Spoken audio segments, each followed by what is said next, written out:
একসময় মিশরের শাসক ছিল অত্যাচারী ফেরাউন। সে নিজেকে সবার উপরে মনে করত এবং বনি ইসরায়েলদের উপর অমানবিক নির্যাতন চালাত। আল্লাহ তাআলা হজরত মুসা আলাইহিসালামকে পাঠালেন মানুষকে সত্যের পথে ফেরানোর জন্য।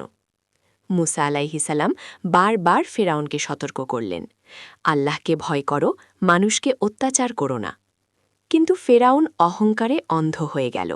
সে সত্যকে অস্বীকার করল এবং আরও নির্যাতন বাড়িয়ে দিল। অবশেষে আল্লাহ তাআলা নির্দেশ দিলেন মুসা আলাইহিসালাম যেন তার অনুসারীদের নিয়ে মিশর ত্যাগ করেন। রাতের অন্ধকারে তারা যাত্রা শুরু করল, কিন্তু কিছুদূর যাওয়ার পর তারা দেখল সামনে বিশাল সমুদ্র আর পিছনে ফেরাউনের বিশাল সেনাবাহিনী ধেয়ে আসছে। মানুষ ভয়ে কাঁপতে লাগল। তারা বলল, হে মুসা, আমরা তো ধরা পড়ে গেলাম। তখন মুসা আলাইহিসালাম দৃঢ় কণ্ঠে বললেন, কখনোই না, নিশ্চয়ই আমার সাথে আছেন আমার প্রতিপালক, তিনি অবশ্যই আমাকে পথ দেখাবেন।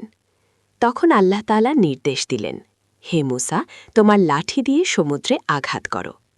মুসা আলাইহিসালাম আল্লাহর উপর ভরসা রেখে তার লাঠি দিয়ে আঘাত করলেন। সঙ্গে সঙ্গে এক অলৌকিক ঘটনা ঘটল। সমুদ্র দ্বিখণ্ডিত হয়ে গেল।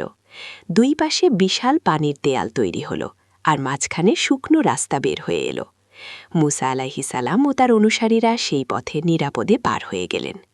কিন্তু ফেরাউন ও তার সেনারা তাদের পিছু নিল। তারা যখন সমুদ্রের মাঝখানে পৌঁছাল, তখন আল্লাহর নির্দেশে পানি আবার একত্রিত হয়ে গেল। ফেরাউন ও তার সেনাবাহিনী সেখানেই ডুবে গেল। এই ঘটনার মাধ্যমে আল্লাহ প্রমাণ করলেন, অত্যাচার যতই শক্তিশালী হোক, সত্য ও ঈমানের শক্তি তার চেয়েও বড়। এই ঘটনা আমাদের শেখায়, যদি আমরা আল্লাহর উপর ভরসা রাখি, তাহলে অসম্ভবও সম্ভব হয়ে যায়।